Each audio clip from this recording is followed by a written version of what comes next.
Lagi na kasi sila sinasadli dito. Ayos eh.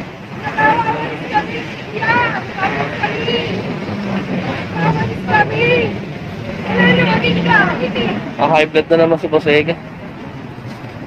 At ayun, sobrang bad trip na si Boss Ega dahil araw-araw na lang.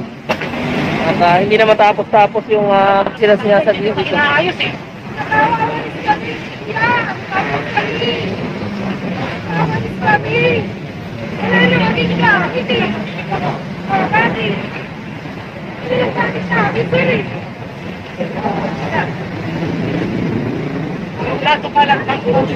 Ayan kasi. Madalas kasi palagi yung DPS yung nag-ano.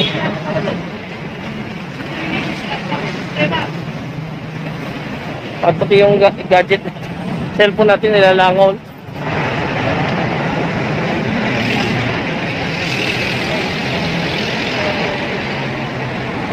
Araw-araw natin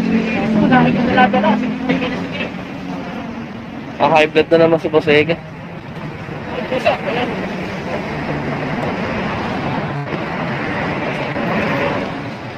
At ayun, sobrang bad trip na si Boss Ega dahil araw-araw na lang. At hindi na matapos-tapos yung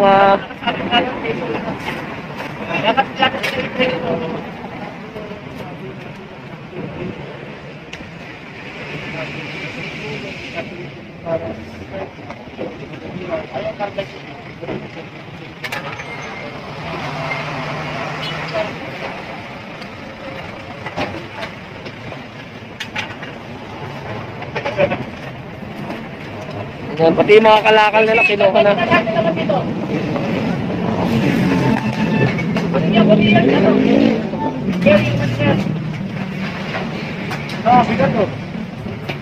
Oh, lutuan yan.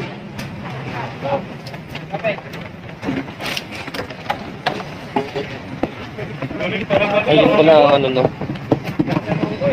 Sige, bigay mo.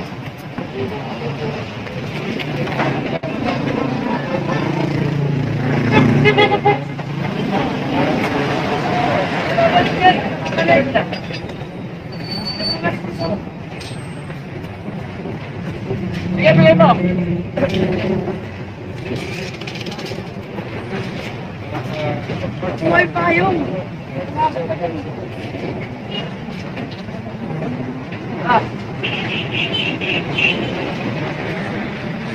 Ayun si Mother.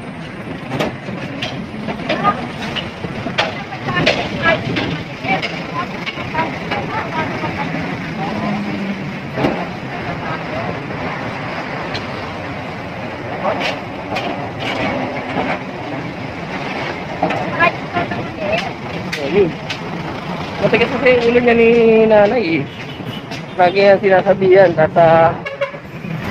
hindi marunong makinig. Nakuha yung payong niya.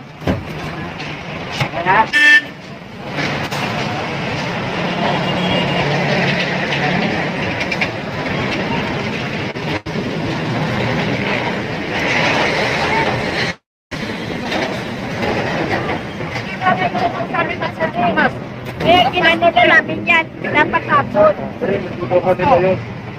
Pero ang negosyo nila dyan, ayan.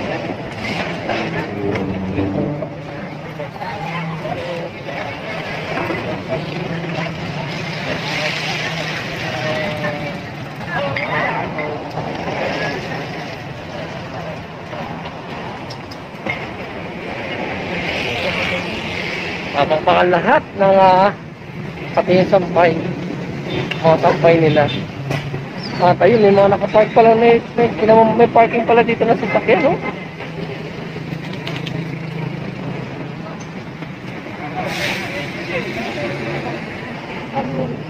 At ayun, binatbit na lahat ng damit.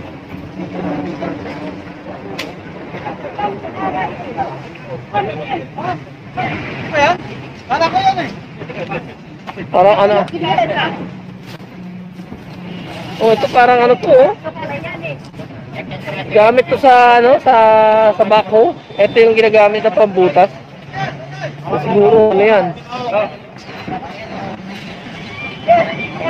Ninakaw at bininta sa kanila.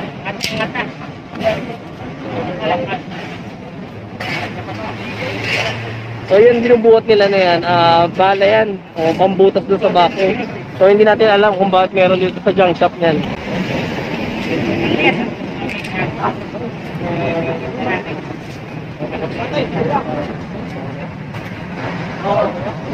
Pakabigat yan.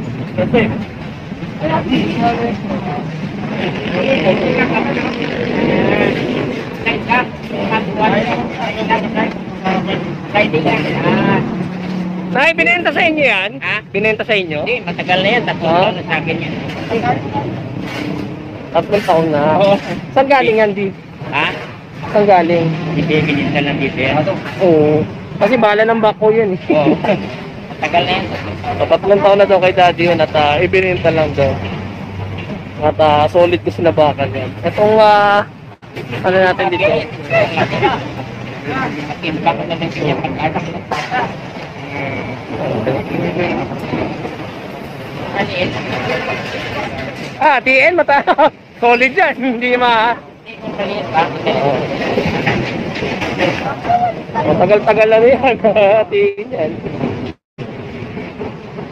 Kanya kung sinabi. Oo.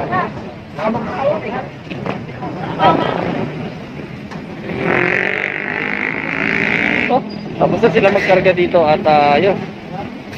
Punta tayo sa isla Puting Bato. At paulit-ulit pa rin na nandito.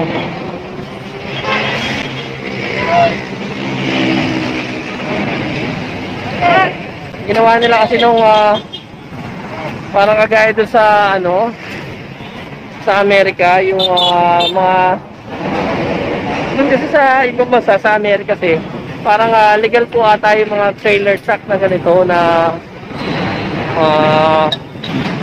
mag-park kung saan nila gusto, tapos yun na yung pinaka parang bahay nila. Dito kasi sa ano sa Pilipinas, pag may ganito, obstruction to. So usually yun, mga damit at ask ko naman na, saan galing yung kuryente natin? Hindi ko alam. Oo, hindi. Kasi yun, nag-search ng e-trike at hindi natin alam kung saan galing yung kuryente. So may source of electricity. Tanong na, ma'am, ask ko naman po kung ano po, saan po galing yung kuryente natin? Walang kuryente. Pero naka-search po yung e-trike.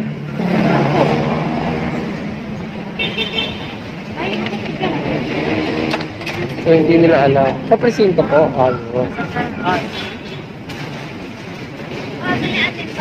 Nagbabayad na lang po. Submitter. So tinatanong natin kasi minsan kasi pangit yung manghusga tayo ng kapwa natin, sasabihin natin eto mga to nagnanakaw ng kuryente. So hindi po tayo nagbablog ng ganon. Inaalam po muna natin kung saan galing yung kuryente. So sabi ni mother, yung kuryente daw ay galing sa presinto, tapos may submitter naman daw. So pangit po yung magbablog ka na lang po ng hindi mo na inaalam yung mga tunay na pangyayari.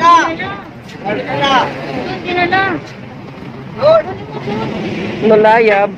Kaya po may pulis ay gawa po ng siya sabi po kasi nung may-ari nung e-trike na pinayagan po siya ng pulis.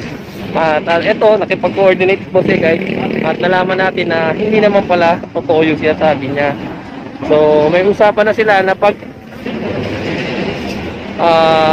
nagpark pa siya ulit dito ay dadali na sa impounding area. So klenaro lang na walang pulis na nagpapastay sa kanya dito sa gabi.